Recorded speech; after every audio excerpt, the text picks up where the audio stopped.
Because of how I grew up Mm. and because of who I am, Mm-hmm. it's very, you got lucky, by the way. I never thought I'll ever marry a And by GCC. the way, my generation of GCC men is very different than your generation of GCC men.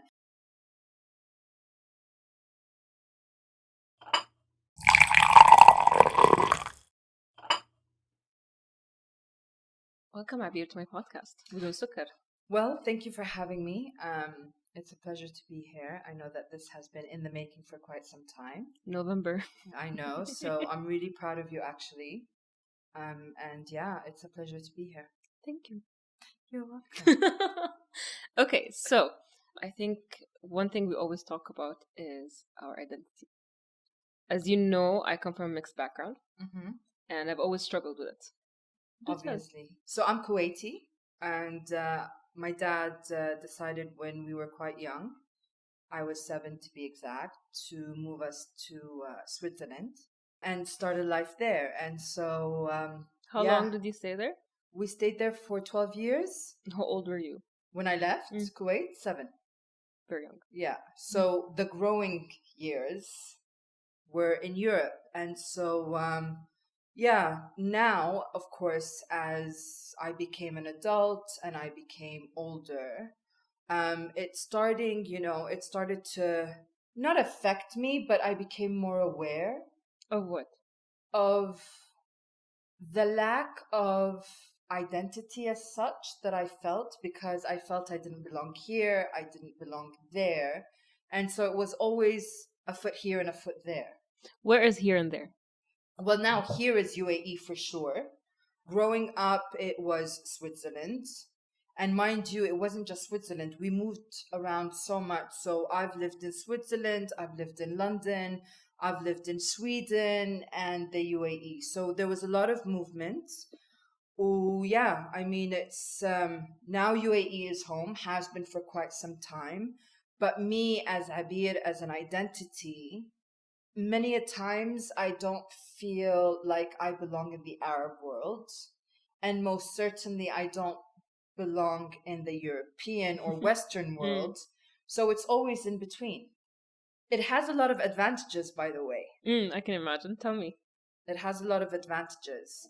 For example, being linguistic and trilingual or, whatever, has definitely been a plus for me. So what languages do you speak? I speak English, French. I can get by with Spanish and Arabic, but I don't write and read Arabic as fluently as I would like. Oh, I thought you did. No, I didn't. I don't. Well, how did you learn Arabic then? I don't know. You left at 7. So I left at 7. I was in a Bayan school in Kuwait. And Dad, bless his heart, English was the main language that I grew up with, even as a toddler onwards, because Al Bayan was an American school, is an American school. And so Arabic always felt like a secondary language. And then even in Kuwait, from the age of 5, I started getting French private lessons. Oh, okay. So again, Arabic became less of an importance, especially when we moved to Switzerland. And it was always either communicating in English or French. And bearing in mind that we were in boarding school and, spending time at home with the Arab dad and speaking Arabic was not a thing. Yeah. And so obviously the other languages dominated more and more and more. Did you have any Arab friends in school? I did, but again, conversing and, speaking to them or with them was always in English or French. Similar to what you and Ahmed do at home with my husband, we mainly speak in English. Yeah, I always did that. I do it with my brother and my mom sometimes. But I didn't notice how weird it is until someone pointed it out. At the end of the day, I'm talking to you as well, who speaks my language. Yeah. But I'm speaking another language. It's very odd, but it never hit me until 3 years ago. Yeah, and I don't think we feel that it's odd because it's just part of who we are and, our daily lives. But you're absolutely right. And I was just mentioning earlier, that my family also lives in Dubai. So I try to visit every weekend. But last weekend I was home and the entire family, and when I say family, meaning my siblings and I and my nephew, and we were, as we always do, we were conversing. And of course we were conversing in English. And Baba, bless his heart, got really annoyed. You know, انتوا عرب وليش ما تتكلمون عربي, you know, why is English your first chosen language to converse in? And so yeah, it's still a thing at home with Dad. He gets very annoyed, very upset that we haven't he thinks that we don't take pride in our roots. Yeah, but it's not that. Of course, it's not I love Arabic, but yeah, I love Arabic too, but it's just so much easier for me to think in English, converse in English, work in English, fight in English. You know, actually, when I fight, it's in Arabic. Is it? Yeah, or if I call customer service and I'm angry, it has. I would love if someone was Arabic. I'm like, do you speak Arabic? I'm like, yes, okay. And then I go in Arabic. I feel it helps me in that place. But why? Do you feel like you get heard more if you're Arabic because you're in an Arabic country as opposed to... No. I think I can, if someone else is Arab and I'm talking about a problem, it's easier for me to convey what's wrong emotionally, emotions and the issue itself. I feel like English doesn't give it justice as much as Arabic would. Yeah, I think in Arabic we are a lot... By the way, I think that the Arabic language is the most beautiful language. The way that we express, the words that are used to say simple things like, you know, hi, salam alaikum. I mean, peace be upon you. Yeah. You know? It's more poetic. It's absolutely, that's the exact term that I was looking for. It's very poetic. There are things you can't translate to English. No, there are certain words that are very, very... يعني دلوعة. You know? How do you say دلوع or دلوعة in Arabic? It's just, you know? My favorites are the curse word, though. That too. We're not gonna say them. This but is a PG-rated podcast. But yeah, بفش الخلق. Yeah. لا في أشياء حتى the good stuff like in Lebanese صحتين. You know, like a lot of these good-willing things, you don't find them in English. Absolutely. Absolutely. And I am married to a Lebanese man. So when I do speak with him or converse with him, I have chosen to use the Lebanese accent / dialect simply because there's no way he's going to understand me speaking using, you know, my Khaliji, you know, dialect or whatever. So it's an added layer of complication, if you will, right? And when you go home, which I'm assuming is Kuwait, when I'm saying home, I'm referring to Kuwait. How's that?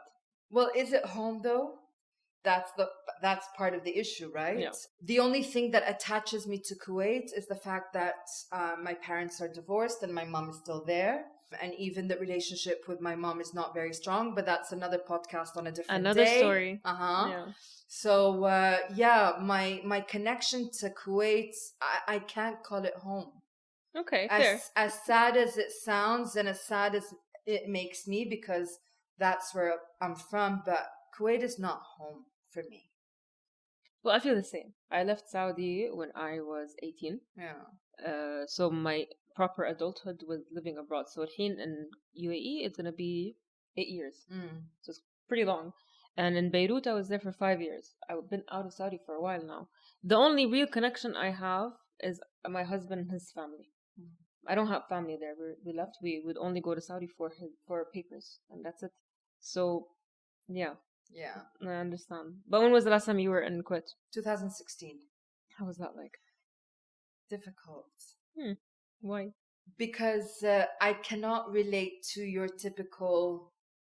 And no offense, by the way, this is not said in any way, shape, or form in a judgmental or offensive way, but I cannot relate to most of the Kuwaiti girls or women. How do you feel when... Because I feel the same. So how do you feel around them? I feel completely out of place. Completely. Do they accept you, or do you feel any acceptance? Look, again, the attachments that I have there are... what's the right word, are very superficial in the sense that I do not have many deep connections to Kuwait. I don't have very close friends. I haven't maintained any relationships. As I said, I was 7, you know. Of course, I'm still in touch with, you know, ladies that I went to school with, but on a very, again, superficial level. It's nothing close. And with the family, again, because I'm not really connected to that side of the family, going to Kuwait is always bittersweet in a way, because I get to relive some of my childhood memories. But at the same time, I just feel so out of place in many ways. Again, the whole conversing in English, which is so natural for me. When I go to Kuwait, you know, they're like, يحسبون غرور. Yeah. Which is not. No, أبدا. لا. بالعكس. It's just me being, that's me. You know? And of course, sometimes I get certain expressions wrong, so I hesitate speaking in Arabic sometimes. والناس, they make fun of it. Absolutely. If you don't get the right phrase. No mercy, you know? We're rough people. Man, we're a tough crowd. But it's bittersweet. But I don't go that often anyway. You know, my family's here, the family, yani my dad, my siblings, my nephew, we're all here, and UAE has been home for quite some time. And in many instances, when, you know, something major happens in the UAE, I feel like I'm very patriotic towards it, because this has become, you know, my home. And it's been my home for quite some time. So, yeah. If you were to introduce yourself to people, is there something specific? Like, where are you from? What do you tell people? I always say Kuwait. What else are you going to say, right? I mean, no explanation. No, like, I'm this and that. خلاص. The problem is, again, when you start digging deep into... I just don't explain. I just say Kuwait. Because it's the easy answer. You know? Unless we're really, really close, you're never going to know my background. You know? So it's just easier to say Kuwait, right? No, I agree. Yeah. What do you say? Oh, it's always it took me a while to finally know what to say. Because as soon as I say one thing, people negate it by saying something else. But you're not this. But where? Like they don't believe whatever I say. So now I finally say I'm half Saudi, half Lebanese, partially Asian. But that's super hot, girl. I mean, that combination is fire. So no, you should be proud. Well, yeah, but that's the issue with, like, the first topic I spoke about is that, because I only became proud like a few years ago. It's not that easy. As we said, we are a tough crowd. Because in Saudi and a lot of areas in the Arab world, we're quite tribal. And if you cannot trace your family tree, absolutely, it's an issue. I don't know how. Is the same Kuwait? Absolutely. And people are very judgmental. And one of the things that we have in Kuwait are the Badoon, right? So there's a lot of Badoon in Kuwait. That doesn't make them necessarily any less Kuwaiti than the Kuwaitis. Are they treated differently? Very much so. But society or government or both? Both. Oh, okay. Very, very, very much so. Okay. ليش الحين في الكويت it really, really matters if you're Sunni or Shia. And that's a completely different topic in conversation. But look how... What's that, the Saudi? Okay, you know? And that shouldn't define your identity or who you are. You are who you are. People should base you on your principles, your morals, your manners. If I want to debate that, I agree. I 100% agree. But that's not the first thing people see, right? Humans are made to be lazy, let's say. I understand, but what does it mean if I say I'm Kuwaiti? Like, for someone from London, if I say I'm Kuwaiti, what does that mean to him? Absolutely nothing. Possibly just stereotypes. There you go. And usually it's the most negative stereotypes that you associate with any nationality. Right? So there's nothing positive really about associating someone to where they're from. Yani my husband, when I say I'm married to a Lebanese, the immediate reaction I get is, oh my God, really? Why? There's a big question. It's like, how could you? You know? No, but I got that question about marrying a Saudi. Like, why? But it depends on who you talk to. True. Well, Lebanese, okay. Yani, let's not generalize. It really depends. Yani, when I told my brother that I'm marrying a Lebanese, I got it. I really got it. يعني ما خلى شيء from the stereotypes of Lebanese that he didn't mention. How are they now? No, they're super cool. But my brother is a tough guy, so he had to drill me with all the questions. Yeah. But typically a typical Lebanese guy is like the biggest douchebag.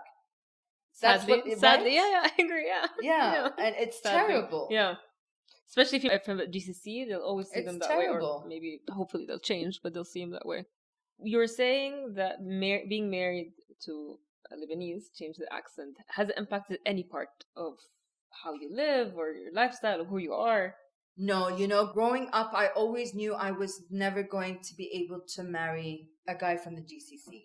Interesting. I thought the same. Tell me why. Because of how I grew up, and because of who I am. Mm-hmm. It's you got lucky, by the way. I never thought I'll ever marry a GCC. And by the way, my generation of GCC men is very different than your generation of GCC men. By the way, I'm not going to give my age away, but there is a slight age gap between Razan and I. It's very impossible for a man from my generation to accept a very modernized version of the Arab woman. I thought the same, exactly. I'm sure we have maybe more challenges than I do, but that were my thoughts. No way. Yeah. We were great as girlfriends. Yeah. But never marriage material. Yeah. Right? Yeah. We were too strong, too opinionated, too independent, too loud. Too wild, maybe. Yes, absolutely. Too wild. Hence why we were great girlfriends, but never marriage material. Yeah. And again, I think it threw off me having not traveled, but me having lived abroad and been brought up that way really threw them off as well. Yeah, of course. Yeah. So yeah, it was, I knew I was never going to end up with a guy from the GCC. Yeah.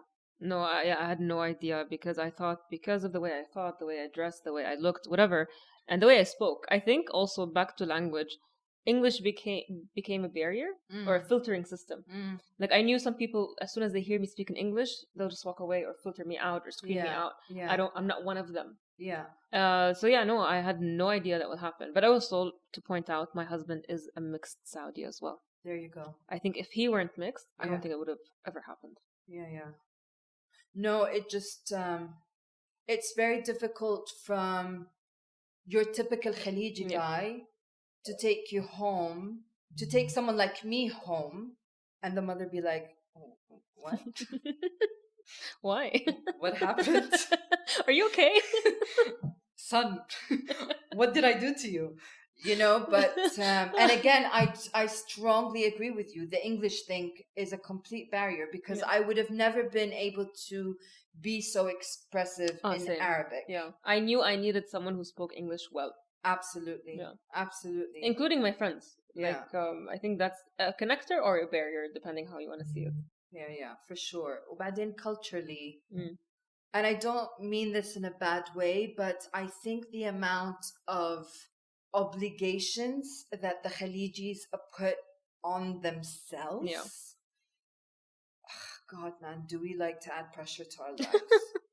Yeah. Yeah. And again, because I grew up not in that environment. Same. I think I wouldn't have survived the pressure of being with a very demanding family or a family that needed me to act, look, speak in a certain way. Yeah. I just didn't want to compromise in that sense at all. And it just, Lebanese made the perfect sense because we can still connect on the Arabic level and in some of the traditional things that I have actually held to, but not so much where it became suffocating.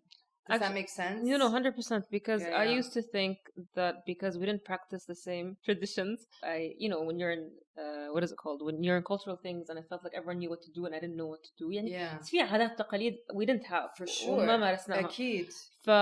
I used to think that was a negative thing, but then I realized actually I got to choose تقاليد that I liked. Yes. So في loopholes that people don't usually see that we get out from because I can't. I wouldn't have been able to do that. Yeah, وبعدين, I think the beauty of all this for you, for me, and for anyone that has had that same situation or growing up in so many cultures is that we get to pick and choose Yes. what we hold on to. Yeah. And no one is going to hold us accountable if we don't, Well- choose the right thing. Less than others. Okay, tell me. يعني الوالد حياة الوالد. Man. الله يخليه. الله يخليه ويطول لي بعمره. But I think funny enough, his biggest regret is taking us out of Kuwait. And he says that repeatedly whenever he's upset with us. Oh. He's like, the worst thing I ever did was move you out of Kuwait and give you this life in Switzerland, blah, blah, blah. But, yeah, because again, Because I think we become too different than them. I mean, obviously kids will be different than their parents, but we deviate way too far. Way far. And run with it. Absolutely. And you know what that does to parents, right? Few heart attacks. Yes, few here and there. But again, I think that we get to really pick and choose what we want to hold on to. Yeah. And we get to hold on to the best things, you know? I think so, yeah. Yeah. No, it's funny. In our household, obviously growing up, even in Kuwait, by the way, I can't remember actually in Kuwait if this applies or not. But definitely in Switzerland, we used to celebrate Christmas. Not in the sense that we believe that, not like that. Lebanon, but we had, Lebanon, everyone celebrated Christmas. We had Christmas tree. Yeah, it's fun. In New Year's, we would pop up the champagne. You know what I mean? And then all of a sudden, when we moved to the UAE, and my dad was a different man in '92 than he was when we were in Switzerland. Or what GCC men are But also, a lot of people who come back home, they have to put on more, how do I say it? Airs. Yeah. Right? Yeah. Keeping up with appearances sometimes. Yeah. But with dad, it wasn't that. Okay. It was he truly, he was getting older. Okay. He was back into his roots. He just became a lot more religious. So I had to follow a curfew coming back home. I couldn't come and go as I please anymore. Yeah. I had to let him know where I was going with whom. But he never was like that before.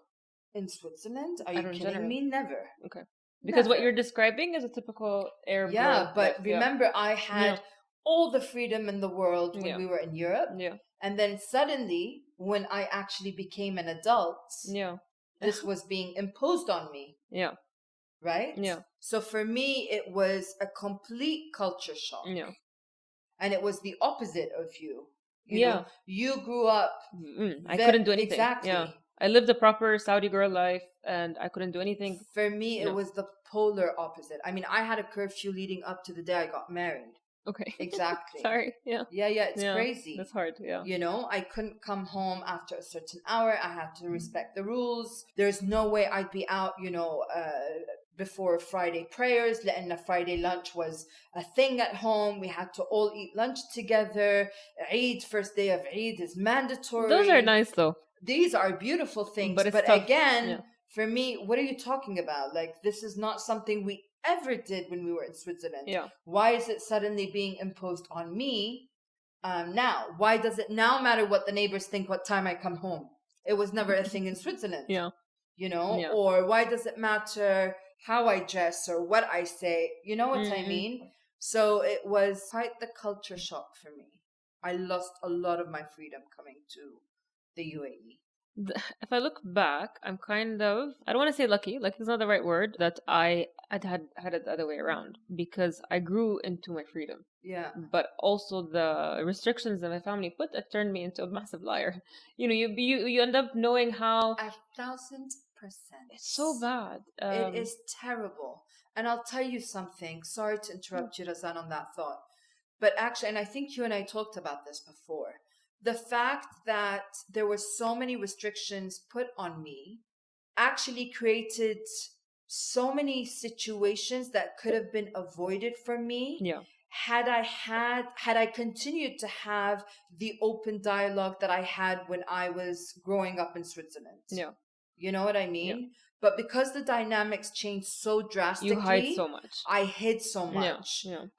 There were so many situations that could have been avoided had I had, a much open relationship with my dad. Yeah. I had to lie. My God, I became the manipulator, the master of all lies. Yeah, same.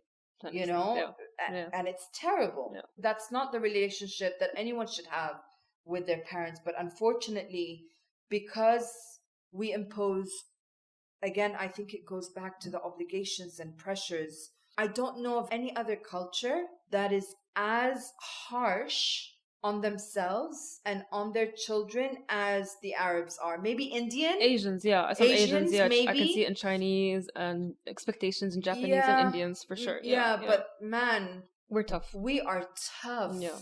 Yeah, I got put in situations I shouldn't have been. I lied a lot. I was that girl, that Saudi girl. I'm so sorry.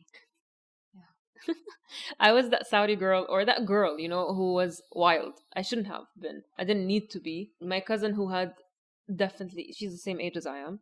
She definitely lived a more freedom, open dialogue with her mom, blah, blah. I had more restrictions. And yeah, there's lack of trust. She didn't do half of the shit that I did. Absolutely. Then she was older. تالو يا حياتي أنا يا تالو صباح الخير. But yeah, there was always that discrepancy between her and I, and for me, the need to experience things I couldn't experience so early on. So in a way, I delayed a lot of things, but also I had to experience things not in the most free way, or I had to lie about it, or I had to get in trouble for it. Whatever it is, when you look at it in hindsight, I was like, really? This is what I got in trouble for? Yeah. Absolutely. No, I think I'm lucky. Look, I got to travel the world. I got to have the best education that anybody can get. I was exposed to, multi nationalities and cultures. And yeah, of course, I had my challenges moving to the UAE, but I wouldn't change it for anything in the world. Really. I was going to ask you, would you changed anything? Growing up, yeah, of course, loads. But again, that's a different conversation on another day. A few episodes. Yeah, but that's mainly because of all the shit I got myself into. But no, no, I wouldn't change a single thing. Thank you, Abeer, for your time. I'm definitely hosting you again. We have a lot to talk about. We do. It was such a pleasure being here. I really love what you're doing. I think it's good for the soul. Yeah. To be able to express and hopefully help someone who's going through a lot of the things that we went through or are going through, and looking at it from a different perspective. Yeah. I wish I'd seen things in a different perspective. Me growing up. Yeah. Did you think you were this lucky back then? No. Okay. What did you think? I felt like I was a prisoner when we first moved here. And I felt robbed from a lot of things. And I really had a lot of anger towards my father and my brother. For bringing you here. For bringing me here and for imposing all these restrictions on me. But only when I got older did I understand why. Yeah. But during that time, no, man, there was a lot of resentment. How long was that for? The resentment? Yeah. For a long time. For a long, long time. No, it took me a while. I hated that I had to lie so much. I hated that I had to do so many things behind their backs. I hated that I had no one to talk to, even though I have a beautiful older sister. But my sister and I are like night and day. Yeah. So she will understand. لا ما كلش. And we only started getting closer at a much older age. But yeah, I know there was a lot of resentment for quite some time. But before you moved, what was your perspective on the life you lived or you were living or who you were while growing up? When, let's say, Switzerland, how was your perspective then? I don't think I ever gave it much thought then. I was a teenager living life. For me, that was my life. I never sat and said, oh, but I'm Kuwaiti living in Switzerland. That was never a thought. But did you go home in between? No. Oh, maybe that's why. I never ever went home. You didn't see. No, because again, my parents were divorced. We didn't have again, a different conversation for another day. But my dad basically cut all ties with Kuwait. Okay, makes sense. You I know? think that discrepancy would have begun if you had gone home and felt different. Because it's that feeling when you feel different, you stand out. You be like, why? What's going on? No, I only started feeling different after I went to Kuwait من بعد الغزو. Okay. You know, that was the first time I went back to Kuwait in 92. So imagine, after all this time, it was, I didn't go back and forth. So it never clicked during that time. And all the Khaliji friends that we had in Switzerland were the same. Were very much the same. Yeah. You know, so it never really, I wasn't aware that time. You know? Yeah. I was a kid having fun, going to school. Life was great. You know, adi. No, I felt different every day. Like I felt it because we spoke differently, we thought differently. It was just different. Like but at the same time, I had similar experiences. Yeah. I felt it all the time. And then I would go summers to Beirut. Yeah. And over there, you're not from here. Accent تبعيتك غير. Or I had to change the way I say things. Or مثلا, I would say to my cousin a stupid thing, like phrases that are more Saudi, like وراك شيء or وراك شيء باللبناني. Yeah. بيروح بيقول بيطلع ورق لا ما عندي شيء. I'm like, what? إنه ليه بتقولي هيك كلمات؟ إنه they picked on the words that I said. So you feel it. judgmental. You Absolutely. feel it. You know, Absolutely. I always was the odd one out, whether here or there. Yeah. Whether Lebanon or Saudi. Yeah. So yeah, I think not until you got here and you lived the actual Khaliji life, let's say. Absolutely. Yeah. That's when it hits. Yeah. You know? A little too late. Well, and that was the tough part, right? Because there was no introduction to it. It was life, and then boom, the complete polar opposite of what I used to call my daily life. Yeah. So yeah, it was really tough. It was really tough. Well, I'm glad that you see things in a much better light now. Yeah, alhamdulillah. Always grateful. Thank you for your time. Thank you for having me.